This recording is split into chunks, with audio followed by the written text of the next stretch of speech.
Hello, my name is Paul. I'd like to read some poems from my new poetry book, A Famous Flower.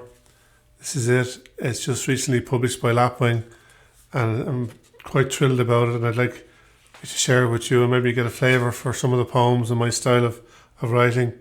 First poem I'm going to read is called Limpy.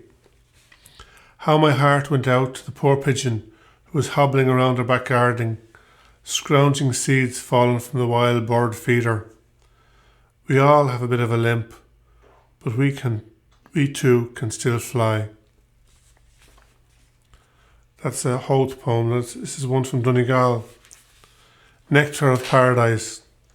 The fresh Atlantic air, like drinking soft spiritual wine, the faraway views intoxicate, a mind-expanding elixir. Donegal, home of heaven on earth, once the rain stays off. The sound of a rhythmic beat, the waves calmed the noise, still jangling in our city cranky heads. Oh, what a place to sleep and be refreshed. August deep green canopies ease eyes tired from the road, and the clouds dance in layers of changing light and shade, like truth himself. This is one that my friend Johnny likes. Nearly winter. The light is beautiful today. I feel the soft autumn rays healing the growing sadness in my timid soul, like a beam straight from heaven resonating into a dungeon dark, and I feel love in the warm, rich colours of the utterly changing leaves, like the sunny, smiley wrinkles and God's kind face. The book is called A Famous Flower, after a Paddy Kavanagh poem, Advent, in which he mentions Christ comes like a January flower. And this is the poem that sparked the title, An Irish Flower, but not unlike the San Francisco kind. Remember one gentle bloom that a sensitive 60s chick placed squarely in that rifle barrel. A hopeful, homely flower too, not unlike the daffodils I meant to plant this year in our new front garden, but just forgot to, despite this uniquely clement December climate. A January flower, always a pleasantly grateful surprise, like tremulous Paddy Kavanagh himself, who always loved to slightly, scenically shock, enlighteningly. It's a bit of a mouthful, but anyhow. Here's a little one that my friend David Healy liked, another Howth man, seen as we are in Evora Park.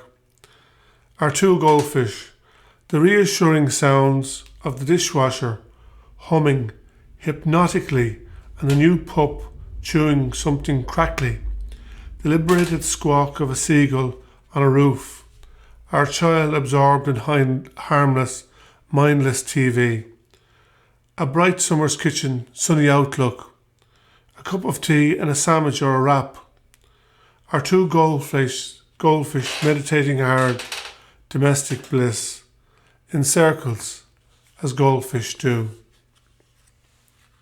I have to actually thank Dennis Gregg for who put the Lapwing publisher for adjusting that poem slightly. And this is another one he adjusted. Today, poetry in slow motion. This was written walking down Evora Park where we are now. Today, poetry in slow motion.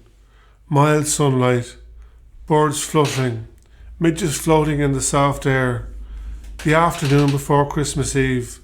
A gentle, smiling Sunday after weeks of rushing and sadly pushing. Poetry in slow motion. Another Howth poem. View from the Cafe Kyra. The stillness, a kind of suspense of an evening. Clear light, slightly chilly, chips and squawking gulls, laughing kids who know deeply that they are loved. Gazing at an island from the wooden bench on the promenade, brightly coloured boats. Happiness can take a little getting used to. It comes dropping slow, as they say in Sligo.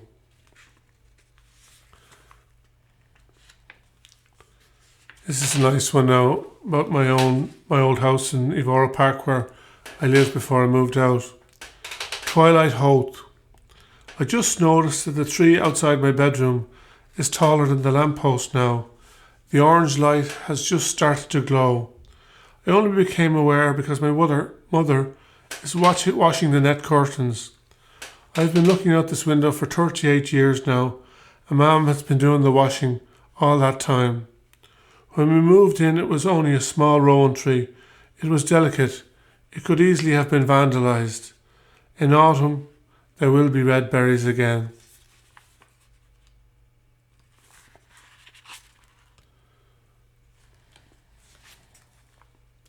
And I couldn't finish this little piece without a reference to our famous dog, Marley, the wonder dog.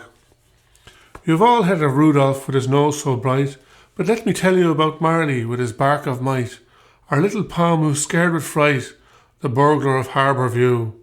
No more will neighbours have the right to say that pesky yapping Mongol, Marley the hairy barker, a terrifying sight, valiant in battle that winter's night. No one will now dare to slight the champion of our terrace. So just a few thank yous. Thank you to Johnny for having me here today. Thank you for Michael for keeping us company. Thank you to Fania for her welcome and making me feel at home, as I've always felt at home here.